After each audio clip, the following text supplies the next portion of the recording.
समाज पाई सड़क सुरक्षा एक बड़ चैलेंज भाव देखादेलानी। दैनंदिन जीवन रे सड़क दुर्घटना रे अनेक लोक मृत्युवरण करुथिबार आमे न्यूज पेपर आउ सोशल मीडिया रो देखिबा को पाउछे। कोठी ना कोठी एहा सचेतनतार अभाव जोगु घटुछि। ए सचेतनता सृष्टि करबा पई समस्ते आगेबा दरकार। सड़क सुरक्षार वार्ता नहीं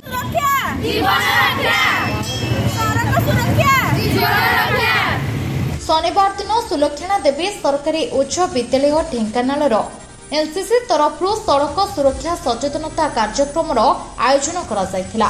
कार्यक्रम में पिलामाने पोस्टर बैनर प्रदर्शन सहित सड़क सुरक्षा जीवन रक्षार नारा देथिले।